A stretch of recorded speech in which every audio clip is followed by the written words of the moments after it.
Hi, this is Kim with Craftizen Studios, and I just wanted to review and talk a little bit about how I made this 4x4 cherry blossom canvas.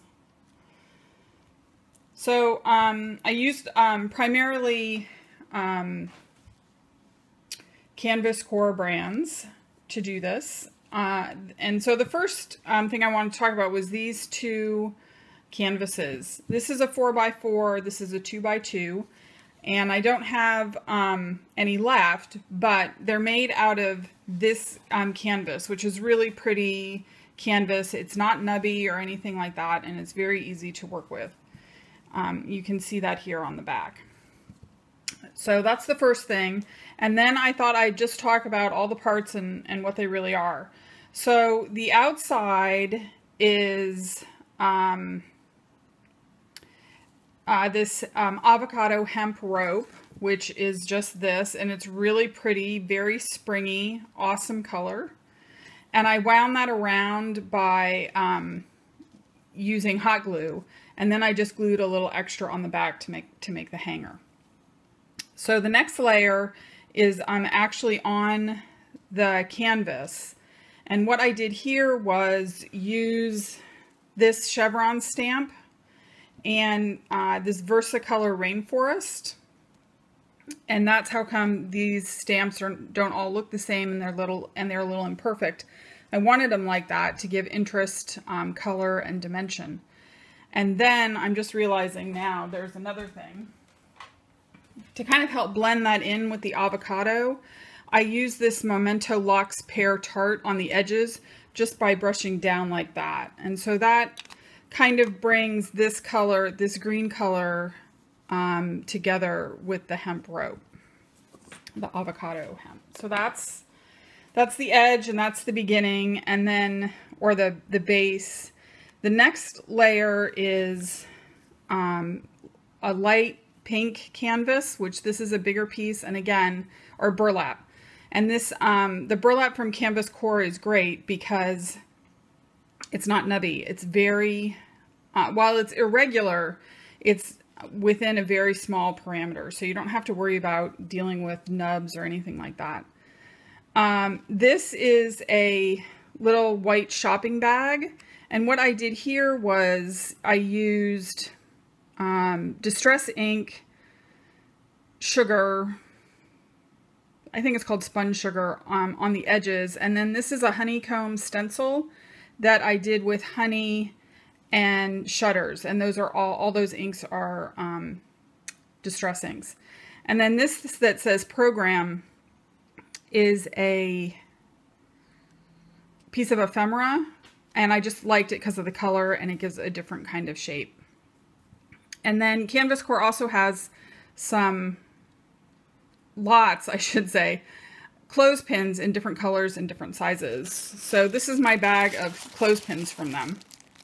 All different colors, 2 sizes, and they're really, they can be really effective in many different places. And then this is just a piece of pink ivory and mini dot reverse paper that I had that was extra, and so I just glued it on there. And then the this is a quilled flower. And so what you do for the quilled flower is, I just got this pink on ivory, and I cut off, I think it's 1/4 inch. And then what you do is you go along, let me just get a piece of scrap paper. You go along the edge. Let's say this was 1/4 inch. You go along the edge like this. There's also fringing scissors that will help you do this, but you know, they cost money and they only do one thing, and they're not much better. And then to quill, you just roll this up. When you want to push it out like that, you roll it up with the color going in. And I didn't use all 12 inches, and I would do a better job of rolling up for a project, but this is just to show you. It's really easy to roll up. This was just a bamboo stick. And then you glue it, and don't use much glue. The less glue, the better, actually. And then you just fan these out. And hopefully you can tell from my little description how to do this and how easy it really is. And then this color on the edge is just NuPastel, like a raspberry color. So this piece here is from the Maritime, Seven Gypsies Maritime.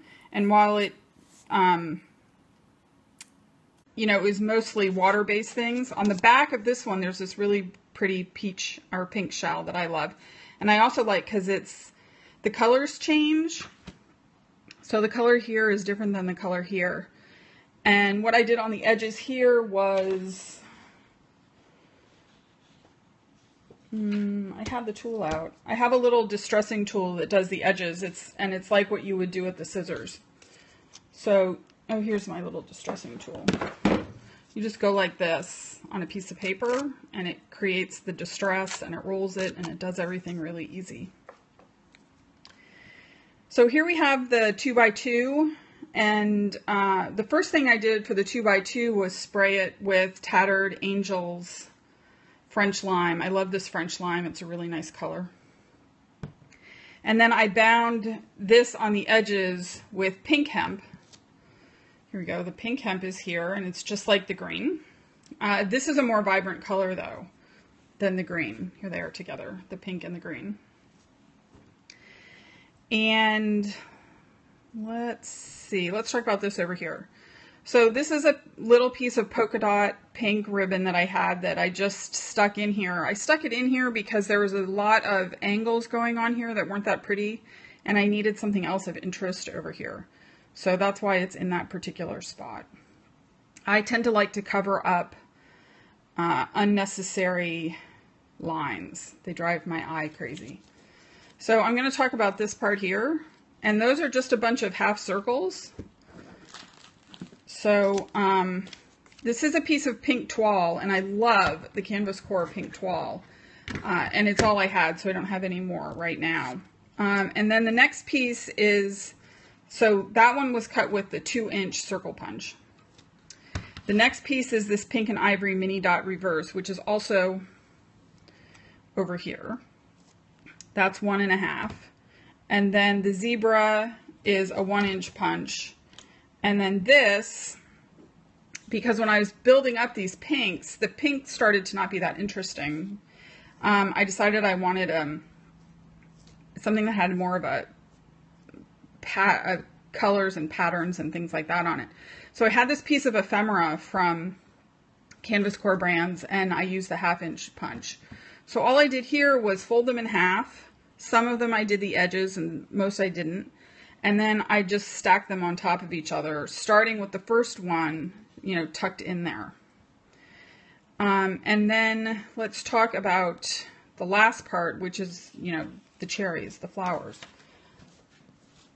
These came from the piece of Canvas Core called Spring Flowers Reverse on Ivory, and they were right over here. So what I did was I fussy cut them, which is not my favorite thing to do. And these scissors would be good, but they're not typically the pair I use. I have a pair called Cutter Bee, and I really like those. And I think that's what I used for this. In either case, they both do the same thing. The Cutter Bees I happen to like for some reason. I can't explain. So then what I did was I basically watercolored here. The leaf, there's a leaf over here, and the flowers. And what I did was I